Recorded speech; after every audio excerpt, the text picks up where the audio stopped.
interrupt the speaker. You may be asked to leave if you continue to interrupt the speaker. People like yourself, murder. Hamid, what is the bad? 15, Gaza City, kill murder like yourself. We need for you to sit down and not interrupt the speaker, or you may be asked to leave. You may disagree with the speaker, but the university business is the speaker. A few days before our Soldier Stories event, we got an email forwarded to us with the plan for the protest. We informed the police what exactly we thought was going to go down, which we heard that there would be students coming in with tape over their mouths. They would sit in for the first 30 minutes and then walk out quietly. It was going to be a silent protest. Israeli Soldier Stories is a program featuring a diverse group of young reserve Israeli soldiers going all across the country. Once again, please be respectful to our speakers. The Israeli soldiers were being introduced, and then the protesters got up and started yelling and screaming and booing. My name is Amir. War criminals are not welcome on this campus. People who commit war crimes are not welcome on this campus. People who have ethnically cleansed Palestinians are not welcome on this campus. Sir, we came from...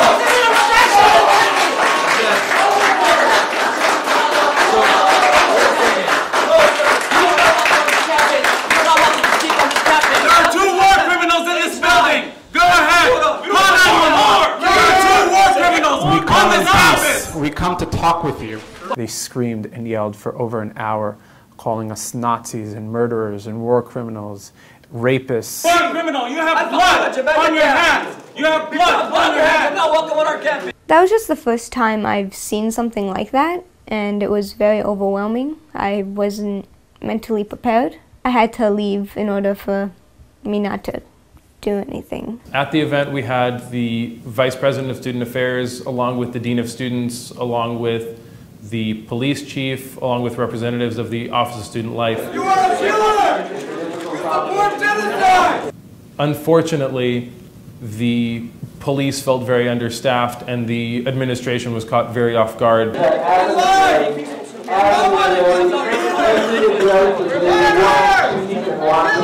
When I left the room, that's when I started crying. I took a few minutes to calm myself down.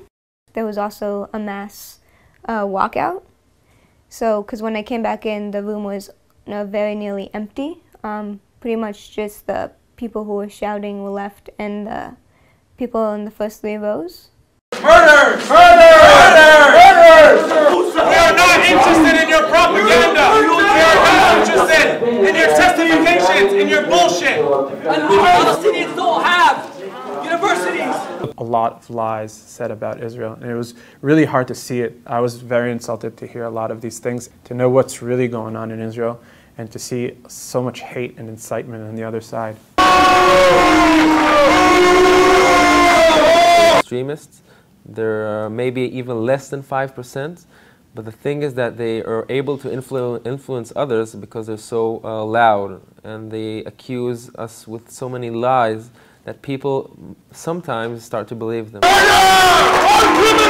So the event continued until the end time. We took up the entirety of our 2-hour event and didn't let them have that victory of shutting down our event.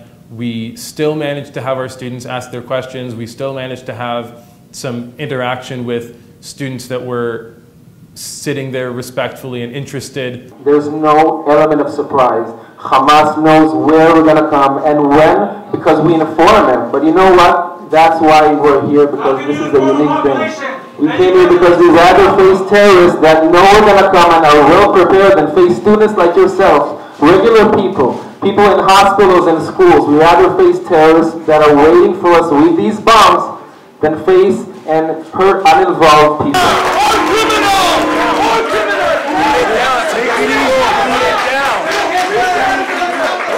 I was insulted as an Israeli, and I was insulted as an ex-soldier, and I was insulted as a human being. But the situation on the ground was that they came to make accusations. They came to shout, and they came to scream. All I heard from them was war criminal. They weren't able to listen, and I was sorry for them, and actually I was really insulted. Poly Post and other students on campus were just kind of appalled at how militant the protest was and how it was very clear that nobody had any interest of dialogue from the other side.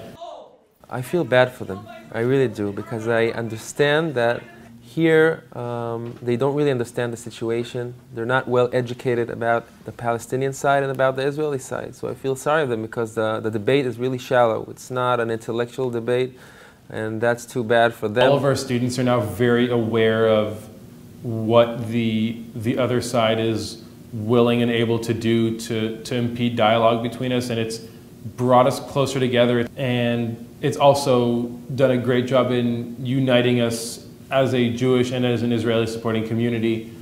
So please, what we want is hope for our children in the future. We want it now, and we want it now. Thank you very much. We really appreciate your questions.